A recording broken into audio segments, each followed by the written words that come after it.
Charbroiled oysters with chorizo butter, pesto seared scallops, which was my HK signature dish, and a ribeye steak with garlic tossed pommes frites and andouille sausage demi-glace.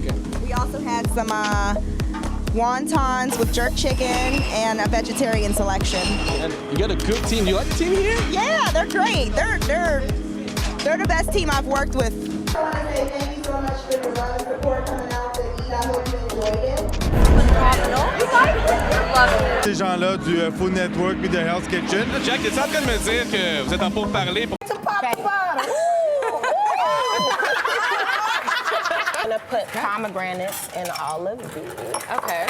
This one you do not want the shaker for because you're using Prosecco, and what just happened to you happened again. Olives. Now, I didn't see that coming. Yum. I know you didn't. Sweet, salty, crunchy. Interesting. We had the beans for protein value. All the flavors. Okay, all the nutrients. Pineapple. Yes, pink pineapple, shrimp. I made a pink pasta with some beetroot and made like a tomato rosa kind of sauce.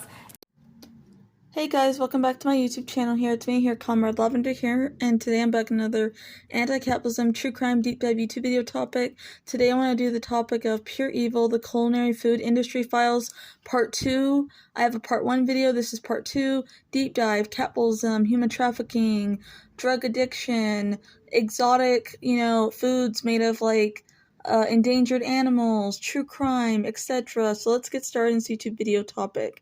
But before we get started, all my YouTube videos that I've done about, about the restaurant industry, the culinary industry, the food industry, anything related to food, that I've made, my other YouTube videos would be on the screen right now if you'd like to check those videos out.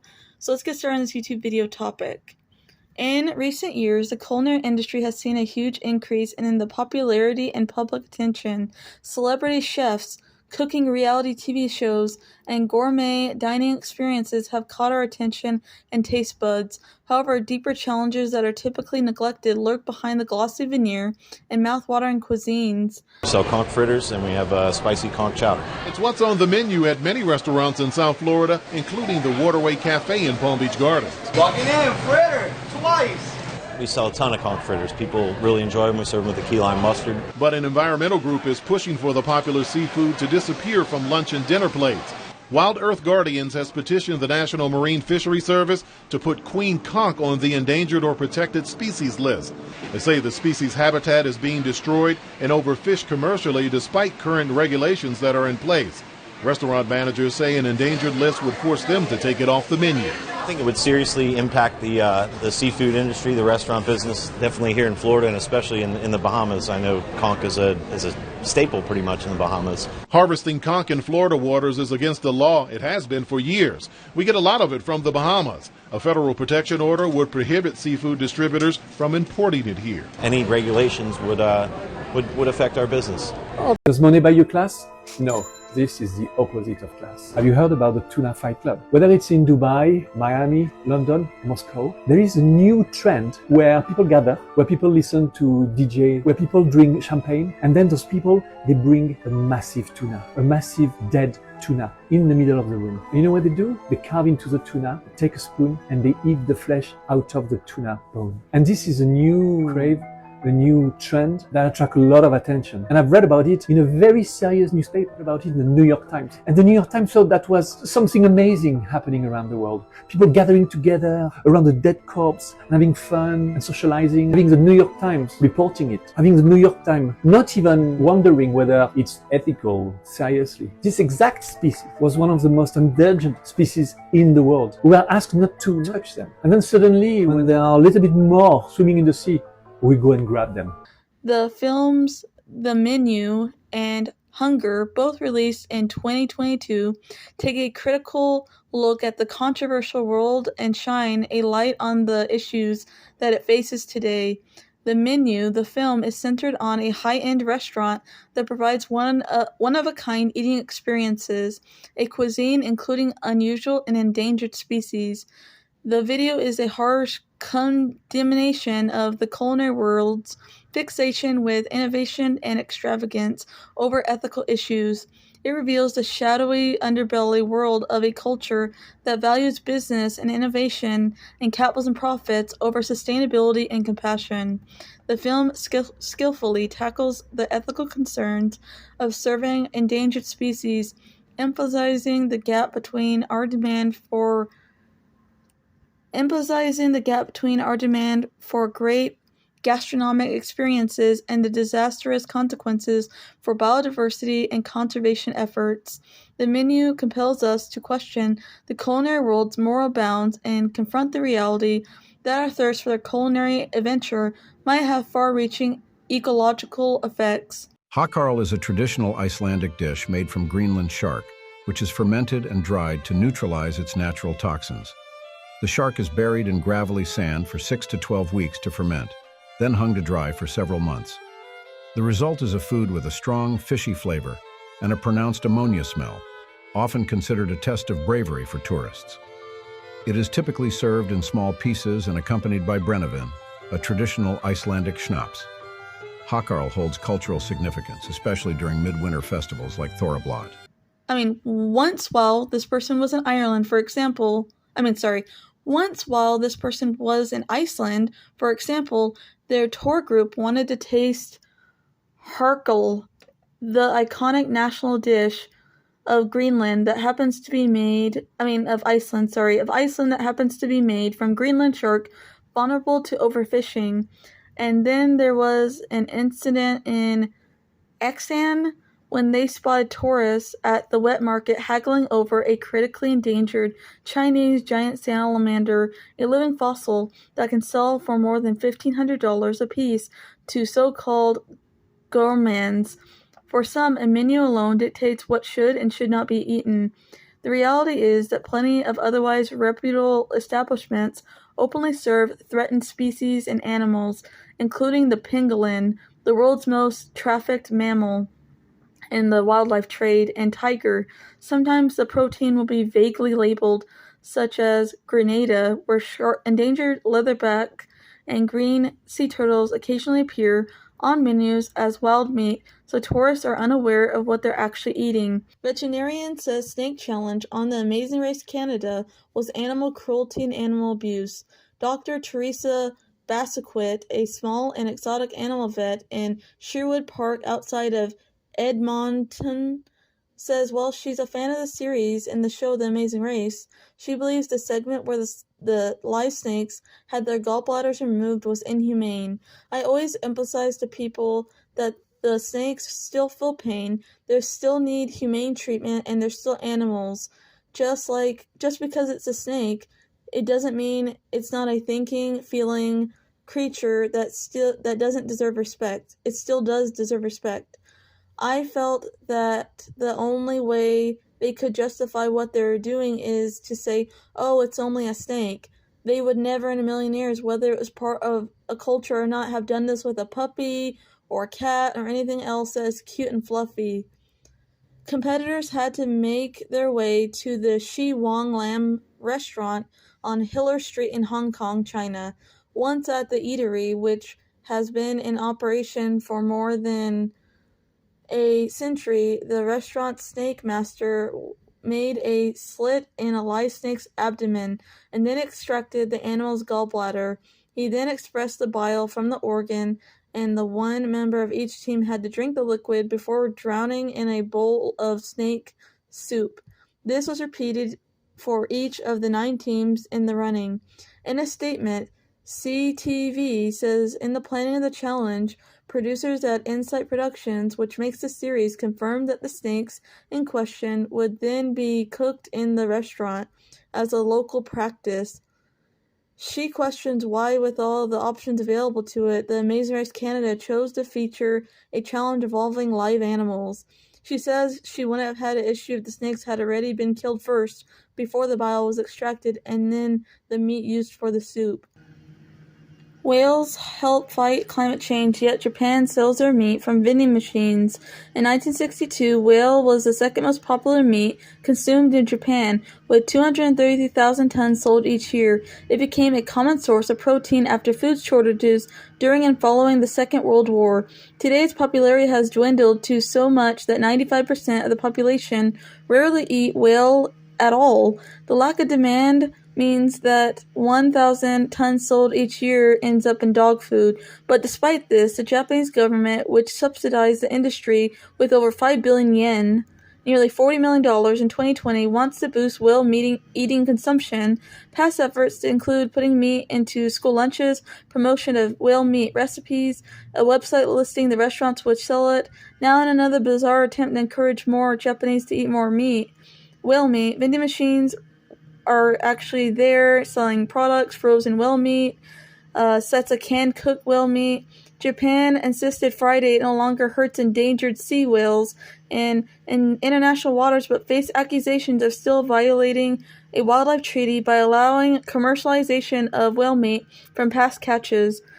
Conservationists declared the unaliving of 25 endangered whales unsustainable and indefensible as Japan's whaling fleet returned to port this weekend.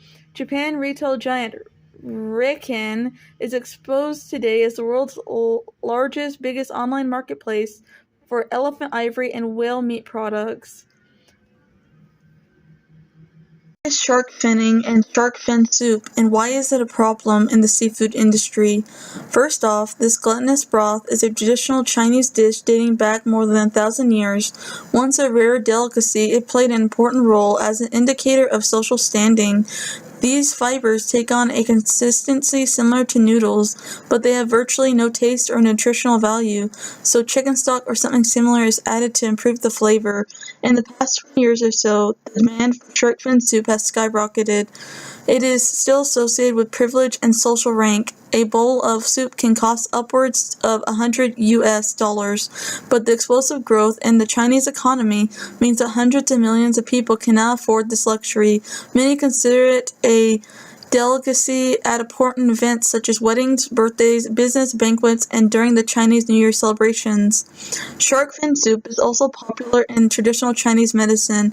Although research suggests that it contains so much mercury and other toxins, it's barely fit for human consumption. It is estimated that as many as 73 million sharks are killed annually for shark fin soup every year, an indiscriminate slaughter that is pushing many shark species to the brink of extinction, and many sharks are endangered of going extinct as a whole. More of Gordon Ramsay's hypocritical moments. Gordon Ramsay, the hypocrite, how the TV chef passionately defended sharks, but previously caught 2 rare ones for fun and games. He called it cruel, sick, tragic, twisted, barbaric, wasteful, out of control. Strong words, but few people would disagree with Gordon Ramsay's description of the indiscriminate slaughter of the world's shark population. The subject of the celebrity chef's documentary Shark Bait on Channel 4, such as his outrage at the horrors he witnessed along the way, that the notoriously foul-mouthed chef let slip no fewer than 20 uses of the F word. And for once, it seemed that his expletives were justified, for we learned that more than 70 million sharks die each year in horrific circumstances, surgically separated from their fins, with the machete while still alive, before being tossed back into the ocean where they drown. Without fins, sharks cannot swim, and if they stop moving their gills, they cannot extract oxygen from the water, and they will suffocate. The fins, on the other hand, are turned into shark fin soup. The popularity of the dish in China and Southeast Asia, as well as London's Chinatown, means that some species of shark are now facing extinction. No bowl of soup is worth that, and most of the millions of viewers who saw the program would have reached the same conclusion. The program ended with Ramsay desperately pleading, "Leave the sharks alone and respect their beauty." As the credits rolled, the following sentence appeared on our screen: Gordon Ramsay is now a patron of the Sharks Trust. But 2 weeks on, disturbing evidence has emerged, which at best suggests that Gordon Ramsay was a very unsuitable person to front a campaign highlighting the plight of these much marginalized but misunderstood predators. The evidence is contained in a series of photography graphs and a video clip taken on a fishing expedition off the coast of Florida. On a boat is Gordon Ramsay, and he is busy reeling in a 7-foot-tall bull shark. Yes, the man who spoke so passionately on TV about the need to save sharks is indulging in a little recreation sport fishing. Before the shark could be brought on board, the shark had to be killed. So the captain hooks the shark on the end of Ramsay's line with a harpoon and rope before dragging it backwards through the water. When a shark is dragged backwards for long enough, it suffocates because it can only pump water out of its gills when moving forward. So how long did this particular shark take to die? Around 10 agonizing minutes, according to witnesses. When it finally stopped moving around, the bloody carcass was hauled onto board with cheers from Ramsay's entourage. A triumphant Ramsay can be seen high-fiving the captain. Ramsay could simply have asked for the shark to be released while still alive, catch and release as it's known, but he had other plans. He wanted to turn it into a trophy and put it on his wall. The fee, $2,000. A few days after the first catch, Ramsay was back on the fishing boat again. On this occasion, he landed a 9-foot hammerhead shark, which was subjected to the same slow, lingering death. Of course, there is no mention of this in his Channel 4 documentary. And now Sharkgate, the senseless slaughter of 2 animals which Ramsay has since urged the world to help conserve. So how did Ramsay find himself killing sharks for sport, a practice some would argue that is every bit as wasteful and barbaric as shark fin fishing? The history of the dog meat trade throughout the years in history. The eating of dog meat can be traced back to the Antiquity in parts of Southeast Asia. Within the Philippines, it now only occurs in a very small region in the north of the country. It is genuinely associated with male drinking culture in bars. 30 years ago, it was a common practice for dogs to be rounded up or stolen off the streets and piled onto trucks, often under false flooring to try to hide them and conceal them from public viewing. The dogs would then be transported in these conditions for up to 24 hours, piled on top of each other, desperately frightened with no idea of what fate awaited them. Many dogs would perish on these long journeys and barbaric journeys and transport, and those that did survive were brutally unalived upon arrival, before being skinned and sold for the meat industry.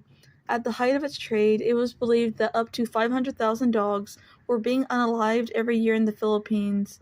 Fortunately, the slaughter of dogs for human consumption is now illegal in the Philippines under the 1998 Animal Welfare Act. This has obviously made it so much harder for the traders to continue, but where there's money to be made in any industry, legally or otherwise, someone is always likely to give it a try. Despite the dramatic decrease in the trade, which was further exacerbated by amendments to the laws in 2011, and introducing heavier penalties, they are still aware of a small amount of trading that goes on in the Philippines. More tourists mean more hotels, more waste, and fewer resources for the locals. It's easy to forget while we're sipping our frozen cocktails and alcoholic drinks that Bali has regions dealing with water scarcity. The dog meat industry in Indonesia, about 70,000 dogs are slaughtered in Bali Island every single year.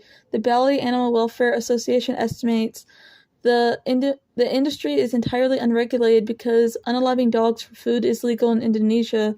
Roughly 70% of captured dogs in Bali are lassoed to a tree, partially strangled, and then butchered alive, while Indonesia's dog meat trade is hardly a new issue. Bali's dog meat trade has recently snagged international headlines after an undercover investigation led by Animals Australia reveals that some tourists to Bali were being fed dog meat without their consent or knowledge. Contrast to the local dog meat trade, the hunting, slaughtering, and consumption of cats was explicitly illegal in Vietnam until January 2020. However, the law has been revoked, and there are now more demand than ever for cat meat. This is particularly true in the north of the country, but its popularity is also spreading to other parts of Vietnam, as far south as Ho Chi Minh City. The investigations by Four Paws and Change for Animals Foundation identified Han Toi and Thai Brin Province as Vietnam's cat meat hotspots, with large networks of hundreds of restaurants, holding areas and slaughterhouses. To meet the increasing demand, free-roaming stray and pet cats were captured, stolen, and sold alive to wholesalers or directly to restaurants for slaughtering. Black cats are worth even more. The trade is not only a threat to animal welfare but also to human health, with the threat of rabies, a particularly dangerous threat. Air conditioning systems designed to maintain an unvarying cocoon of comfort shoulder a considerable portion of this energy burden. The sprawling lobbies, restaurants, and guest rooms demand a miraculous balance of temperature and humidity, necessitating the continuous operation of cooling electrical systems that consume substantial amounts of electricity. Within the lavish realm of five-star hotels, the allure of expensive buffets and lavish spreads fosters a culture of food waste and has profound implications for food resources and the environment as a whole.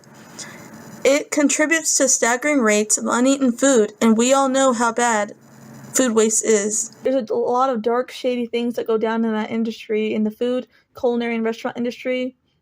The Office of Massachusetts Attorney General Martha Coley said the restaurants are the Grand China Buffet, formerly located in Randham, and the New York Chinese Buffet in Somerset.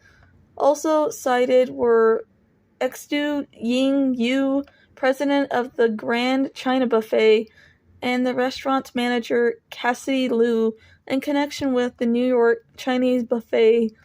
Coakley's office issued citations to Tsai Hao Zhang, also as Xi Qin Zhang, A Ya Lu, and Ming Kai Lu, also known as Stephen Liu. All held management positions either at the restaurant or at the company doing business at the restaurant. In a press release, the office said it began its internal investigation into the restaurants in August 2010 after it was alerted to potential abuses by the Massachusetts Coalition for Occupational Safety and Health, MassCOSH, Greater Boston Legal Services, and Justice at Work. The investigation found that kitchen workers could work for more than 70 hours a week and be paid far less than Massachusetts minimum wage of $8 an hour. In one instance, a 16-year-old minor was found to have received no compensation for 9 months of work. In a press release, the office added, investigators also found that many of the employees were housed in unsuitable conditions in a room house owned by the former owner of Grand China Buffet in New York, Chinese Buffet in Taunton. At one point, 4 employees shared one bedroom, and approximately 13 people shared the house. The employees were not free to come and go as they pleased from the rooming house, but rather depended on the manager to allow them in. The Grand China Buffet, located on Route 44 in Rayham, closed down in 2010 after dealing with health code violations from the town of Rayham and contending with employees of the restaurant who claimed various labor abuses.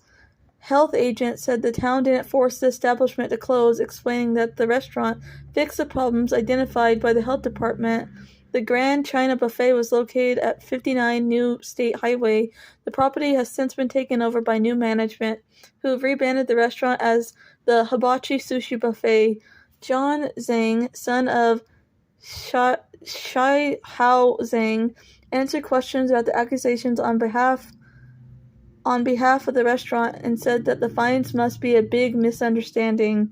Zhang said the workers have been paid correctly and on time, otherwise his employees would leave, he claimed. Zhang said he believes the accusations were fabricated by a former employer who was angry about being laid off during a period of slow business. One employee specifically was terminated for refusing to sign an unlawful waiver form which sought to authorize the employer to take more than $1,000 worth of meal, logging, and transportation deductions per month, while the employee was making nearly half the minimum wage. Another worker was fired when he complained to his employer about not being paid the minimum wage. I had worked at Grand Chinese Buffet since 4 months with no pay, said Fidela Martinez, who was, according to the statement, 16 years old and pregnant while working for the restaurant. They gave me a small room to live in with my boyfriend, but would not pay me. They made me work excessive hours with no breaks.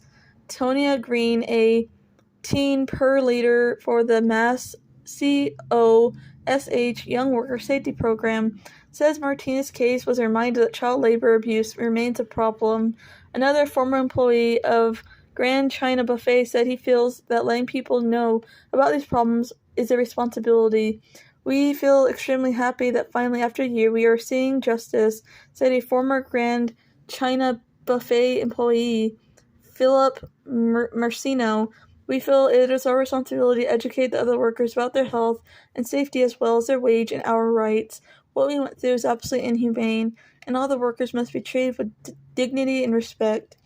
Janelle Witt had a once-in-a-lifetime opportunity when she got the chance to compete on Season 11 of Hell's Kitchen, and she proved her worth by winning the competition. Witt's prizes consisted of $250,000 and a head chef position at Gordon Ramsay's Pub and Grill at Caesars Palace in Las Vegas, Nevada, but she would get the job taken away from her after failing a drug test. According to TMZ, Caesars Palace has a strict drug policy, so because Witt tested positive for cocaine before she started working there, she never got a chance to prove herself as head chef.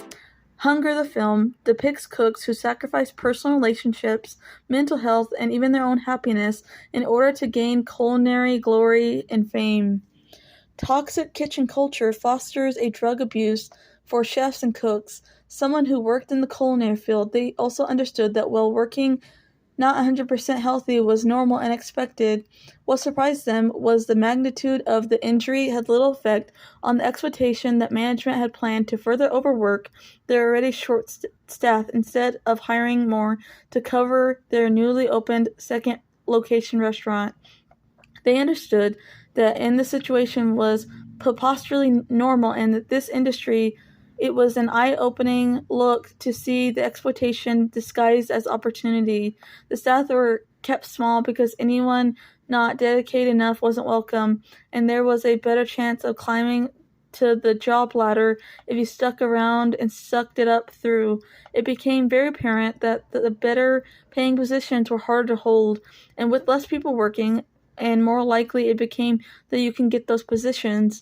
Driven on delusions of becoming a sous chef themselves, they didn't bother looking into where their checks more than making sure to make sure they got deposited.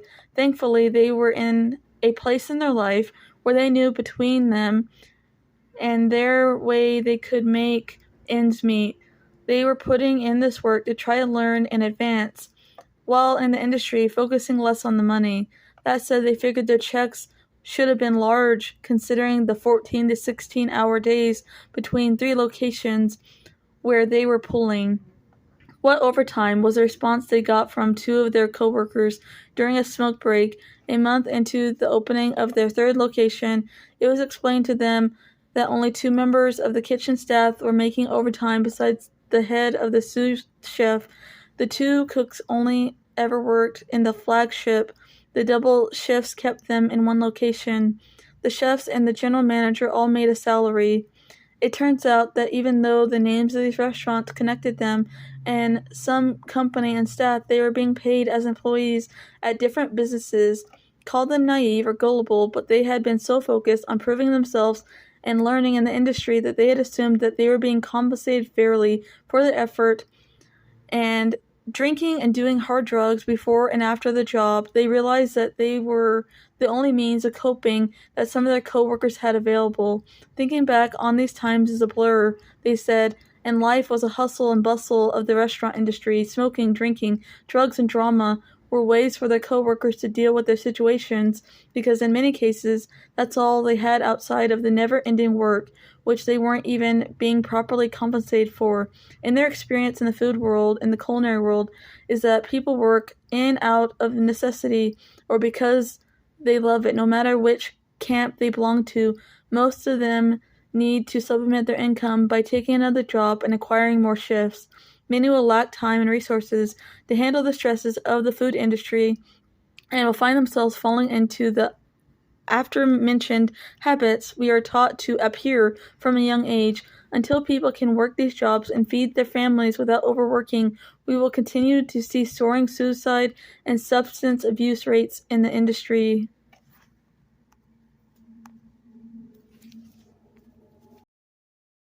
女性の寿司職人ってほとんど、数名はいらっしゃると思うんですけども、ほとんどやっぱりいなくて、でやっぱり一般的にも女性の寿司職人なんてって言われる部分があると思うんですが、だからこそやってやろうじゃないかっていうちょっと男勝りなところがありまして、でもうこれしかないなって思いました。これも差別ではないんですけれども、体力的な面でいっただけでもちょっと厳しい環境だと思います。ただ今はもう時代の流れとともに労働環境も変わってきましたので、そのあたりは男性女性問わず働きやすい環境にはなってきたのかなと思います。The astonishing reason why women are excluded from making sushi and how that's changing. Did you hear about the one how women can't be sushi chefs in Japan because their periods? Yep, you heard me. There is this bizarre yet widespread belief that menstruation makes women inferior at detecting the smells of raw fish needed in a sushi chef, one that even the most famous chefs believe in. When Jiro Noto, son of famed sushi chef Jiro of the documentary Jiro's Dreams of Sushi, was asked by the Wall Street Journal why there are no women featured in the documentary about his father, Ono said, verbatim, the reason is because women menstruate. To be a professional means you have to have a steady taste in your food, but because of the menstrual cycle, women have an imbalance in their taste, and that's why women can't be sushi chefs. Other myths about women being bad sushi chefs persist, obviously on their supposed higher core body temperature and their cosmetics getting in the way of their sense of smell, because every woman in the world wears makeup, obviously. Yashiro Noro infamously said that he doesn't hire women to work at his father Jiro Onadi's sushi restaurant because their menstrual cycles mean they have an imbalance in their taste. As a result, it's rare to see a woman working as a sushi chef. This is according to the All Japan Sushi Association, an organization of 5,000 sushi restaurant owners in Japan. The myth itself stems not only from misconceptions about menstruation and body temperature, but also about centuries-old tradition. The sushi craft borrows its virtues of physical, mental, spiritual precision, and perfection from samurai culture. Such cultural origins result in the discrimination against potential female sushi chefs. Nashiro Sushi in Japan is breaking down barriers as the country's only sushi restaurant run entirely by women. The Genification of Food, a Mexican example. Mexico City's Purjul is considered by international critics as one of Mexico's most prestigious restaurants, but Yurek Olivia has built his prestigious upon the appropriation of traditional Mesoamerican ingredients, making his dishes palatable to mainly white and international audiences. Mexico City's Purjul is considered by international critics as one of Mexico's most prestigious restaurants, created by chef Enrique Olivia in 2000. In 2020, it was granted the Flor del Casa Sustainable Award by Latin America's 50 Best Restaurants, which certified the restaurant uses ingredients that can be sourced and traced back to farmers who avoid the use of agrochemicals. These awards portray this restaurant as a sustainable space where Mexican culture traditions are honored and reinvented, with Chef Enrique Olivera and the helm. In May 2021, a young chef named Xi'an published her experiences of working briefly at the restaurant. She worked 16-hour shifts 6 days a week for a salary of 14,000 pesos, Mexican pesos, for a restaurant whose income is around 10 million pesos per month. There they have been documenting abuse in the restaurant industry throughout Mexico, focusing mainly on gourmet eateries in Mexico City. They posted a thread by former workers denouncing abuse in the workplace, ranging from shifts that were well over the established 8 hours to sexual harassment and racist violence towards employees. By the beginning of June, Chef Jesus Duranin, along with other former chefs who had worked at Paulju, posted a message admitting that they had neglected their friends and family due to their work, but claimed they were never abused. Instead, they praised the fantastic working conditions at the restaurant, including competitive pay, vacations, and rest days that workers are entitled to, among others. At the same time, the news of the class action lawsuit, Chef Arva Livia and Chef Daniela Soto Inales, granted the title of the world's best female chef in their U.S. restaurant, Cuisine, resurfaced. It sparked a conversation in Mexico about labor exploitation that began with, but was not limited to, the restaurant industry. An important part of this conversation must involve the discussion of a degree to which Pedro's recent success based on its menu, which is based on traditional Mexican cuisine, and how this choice seems to follow a recent trend of food genification. Mickey Kendall speaks to this social phenomenon, explaining how inexpensive ingredients are discovered by gourmet chefs and suddenly become fashionable delicacies that quickly rise in price and therefore become inaccessible to the communities that they traditionally eat them. In Kendall's words, the genification of food is a global problem with global consequences. As each genified food moves out of the financial range at the lowest income level, the question of what will be left for the poor to eat becomes a more pressing issue. Kendall highlights the fact that chefs that appropriate and repackage these ingredients don't belong to the cultures they're taking from, disrespect the culinary traditions, and profit from ingredients and dishes at the expense of the communities that created them. This is an simple but meaningful example of the ways genification operates within the gourmet context. Dishes that are normally consumed in meaningful cultural contexts are stripped of their symbolism and offered in an exoticized fashion to whomever can afford it, like rich tourists.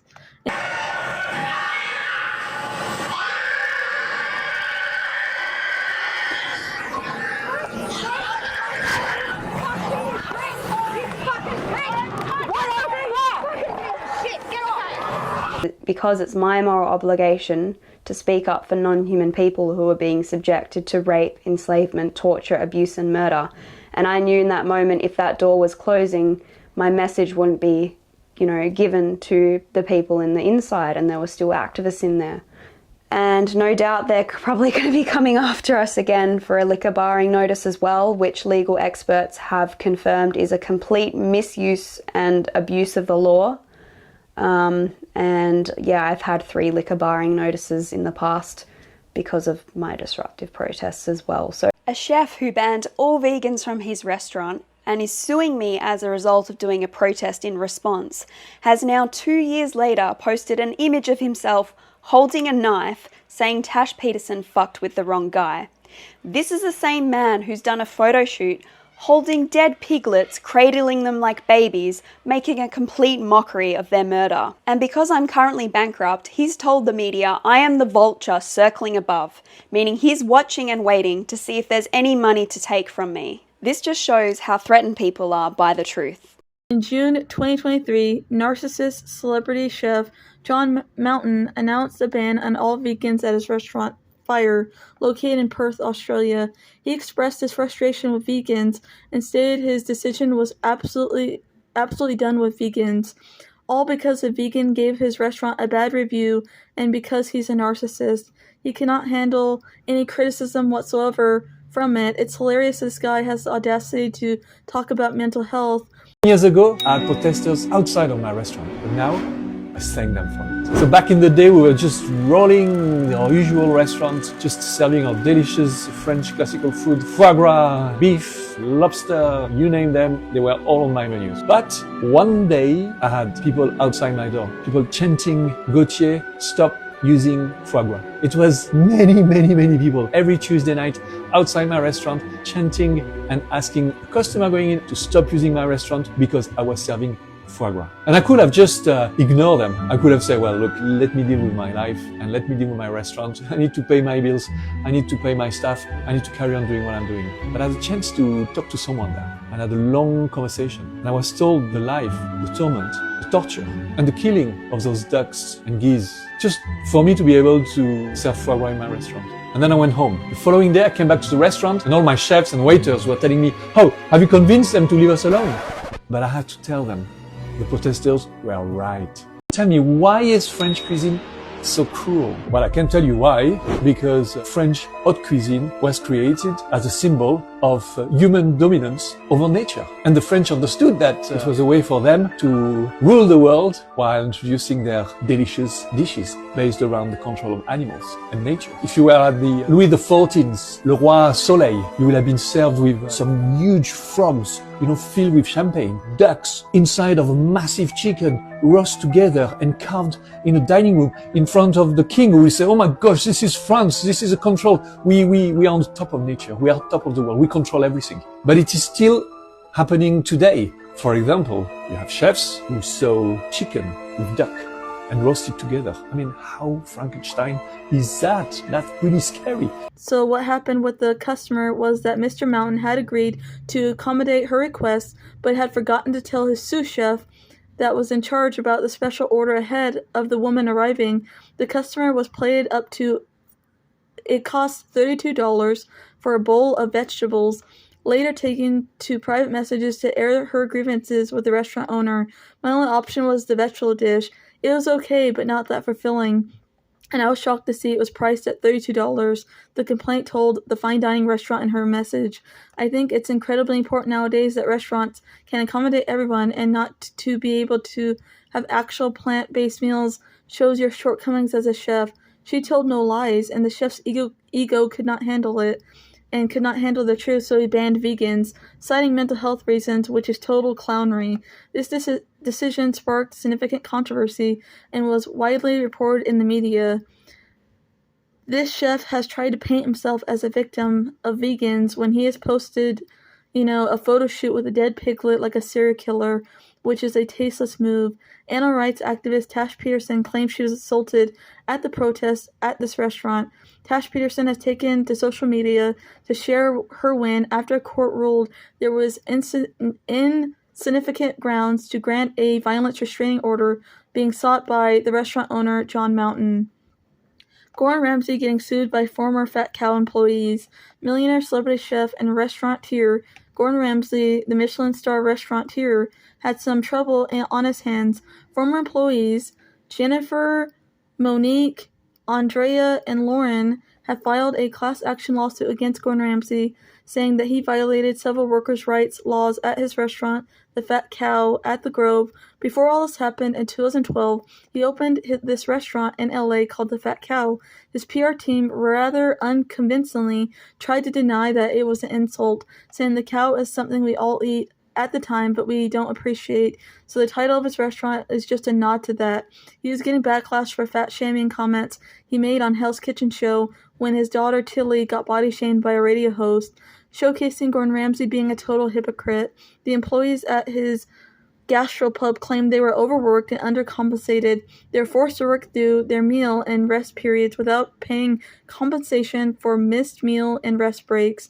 Celebrity chef Gordon Ramsay, who was also being sued for $6 million by his former landlord of his Los Angeles restaurant, the Fat Cow. The landlord claims Gordon Ramsay has skipped out on his $52,000 a month long-term lease, the Grove Shopping Center. TMZ reports. The lawsuit is the latest in a string of legal woes to hit the Kitchen Nightmares star over the restaurant, which closed. Former Hell's Kitchen stars recall on-set experiences with Gordon Ramsay in new Dark Side of Reality TV docuseries. Episode of Vice's Dark Side of Reality TV documentary features Hell's Kitchen. Former Hell's Kitchen contestants opened up about their time on the cooking competition reality TV show, and specifically their on-set experience with the show's host, Gordon Ramsay. Ariel Malone from Hell's Kitchen Season 15, who is half black, spoke about how the show fooled her into thinking she would be and get the head chef position of BLT Steak. Didn't go on Hell's Kitchen to be a celebrity. Like I went on Hell's Kitchen to catapult my career to get a higher paying job as an executive chef. A role that comes with a $250,000 salary, at least. That's what she thinks. My understanding was that I would be the executive chef of BLT Steak in Las Vegas. When I got there, it was mostly they wanted me to kind of like be on the floor. They didn't want me in the kitchen. They wanted me just to like take pictures and kiss babies and that kind of thing. And I'm like, no, I'm a chef. And they're like, no, you're paid talent. Go take a picture. And then when it was like, I did all this work. I prepped the kitchen. I'm ready to go for service. They'd be like, just kidding. He's gonna run service. That whole position that they're offering and that they're dangling, it's almost like the actual position itself was just to promote whatever establishment was opening that wanted their name repeated over and over and over again. I was extremely disappointed in the reality that I was not going to be the executive chef. They already have Chef de Cuisine, and they don't want you coming into their restaurant just because you're on some reality show, So just take the money and run. The contestants are disposable. Tech, give me a jacket and leave Hell's Kitchen. And that $250,000 per season that they're giving out away, he's making per episode. So, does he care about any of the people that are on it? I don't know. I know that there are contestants from this reality show and other reality shows that have like killed themselves. So it's like at some point, is somebody gonna care about the human beings that you're making money off of? The winners of Gordon Ramsay's Hell's Kitchen reality TV show almost never get their promised head chef positions. Ariel alleged on the documentary series that her win on the show was supposed to include a position as the executive chef of BLT Steak in Las Vegas, Nevada, though she was later informed that her role at the restaurant was technically only paid talent, even though she's a chef and trained to be one. The show makes it seem like they're actually going to be the head chef or the executive chef of these restaurants. That's what it's advertised as, but instead they just get to take pictures with fans at the front of the house. Kind of like bait and switch. Instead, it seems like she went on the documentary to say, along with the other chefs on the show, asking the question, does Gordon Ramsay or the producers actually care about the chefs off the show? Frog legs are a classic dish of French cuisine. Tout le monde a déjà mangé, au moins au bord de l'eau, une fois des grenouilles persillades. C'est un marqueur très présent dans la gastronomie française. They're served in high-end gastronomy, or also as a simple dish made at home. They consume nearly 4,000 tons per year, often simply prepared in a pan with butter and parsley. But no matter how much the French love their frog legs, many if not most of the tidbits are tainted by uncertainty. The vast majority of frog legs eaten in France are imported, which is problematic for several reasons. In early 2024, a group of environmental organizations and scientists signed a letter to French President Emmanuel Macron to demand better protection for frogs abroad in accordance with the strict French rules. PETA Asia investigators went inside the frog meat industry in Indonesia, one of the main exporters of frog legs worldwide. They witnessed frogs captured from their natural habitat and shoved into crowded sacks, where they suffered for up to 2 days. Caviar is an expensive seafood dish made of fish eggs, usually from sturgeon. There are 3 main types of egg extraction in sturgeon, while only one involves killing the animal. They are all equally bizarre and objectively inhumane.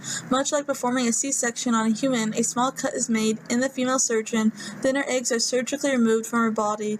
Afterwards, she is sewn up and tossed back in farming pools to recover, produce more eggs, and the cycle can continue again. C-sections put the fish at risk for infections, which may be fatal. It can also damage their ovaries. Sturgeon is listed on the International Union of Conservation of Nature's Red List. Species on the Red List are in the past century, sturgeon populations have declined by around 70% in major basins. Illegal poaching is a significant factor and contributor to this decline in sturgeon. It's also worth mentioning that breeding sturgeon in farms does not contribute to rebuilding biodiversity populations in nature. It only exploits them and continues to normalize using fish as liver caviar dispensers. Caviar is high in cholesterol, salt, and calories, so it's not even healthy. Get out! Get out! You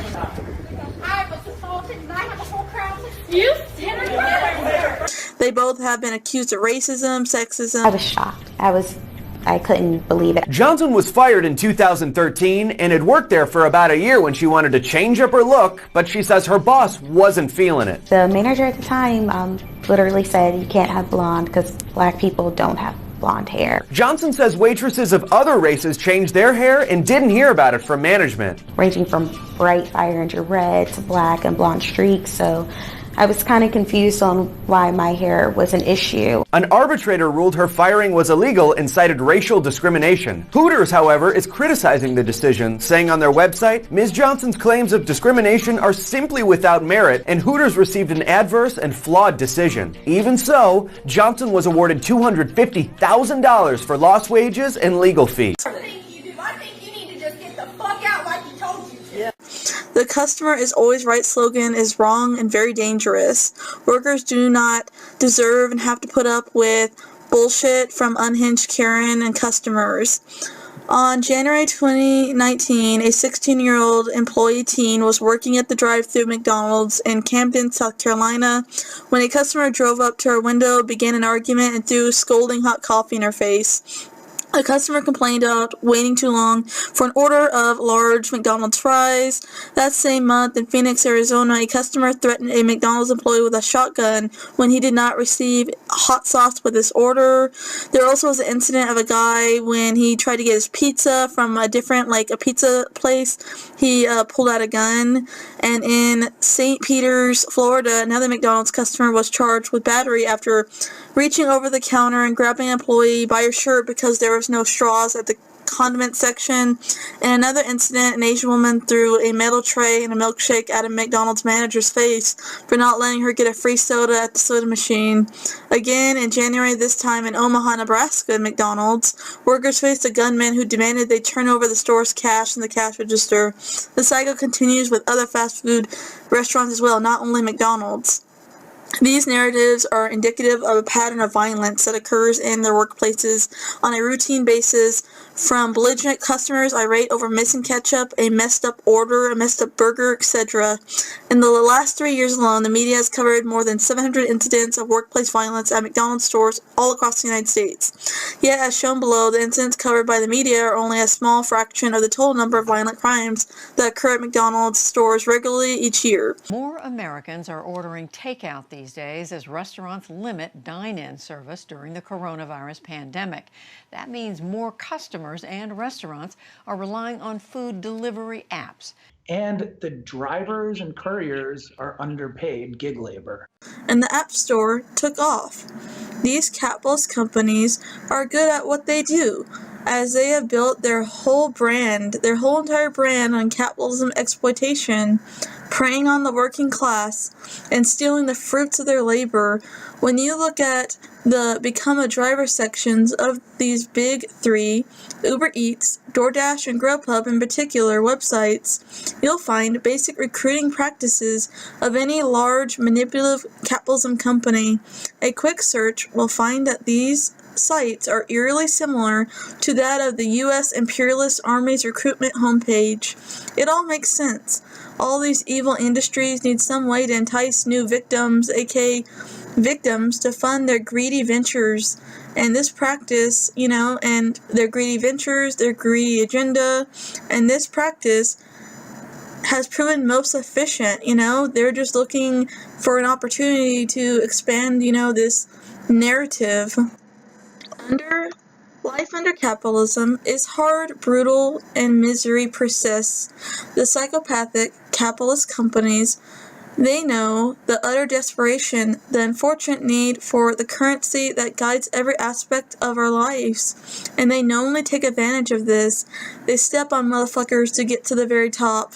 These workers are forced into difficult, stressful, and hard situations in which they must choose livelihood over liveliness. Well, the income is suitable for a college student who still lives with their parents, which is definitely not enough to gain and maintain economic independence. You're basically bound to it like a wage slave. Base pay relies on order popularity, distance, and time. Promotions can be earned. Conditions are deemed challenging by the service, and tips, as one knows very much as the stock price of these growing companies. It's a game of chance, a blind roll of the dice, a gamble. These companies allegedly taking more than 20% of what a driver makes from a delivery, which can result in a driver making far less than minimum wage. On the occasion that a driver makes enough money, they subsequently have other costs to worry about. Gas and car maintenance are the two most obvious, since the job requires you to have a vehicle and deliver. However, the insurance required to do this job is an overlooked and expensive factor. Since you now have to use a car for your business, your insurance company needs to know in order to accurately charge your rates. Now you're paying so much more for car insurance than you used to, and none of it is covered by the capitalist company you work for.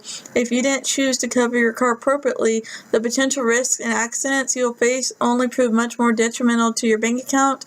Therefore, you are forced to make the difficult decision of paying more money to insure your car or take the risk to save as much as you can, all thanks to the exploitative capitalist company that you work for.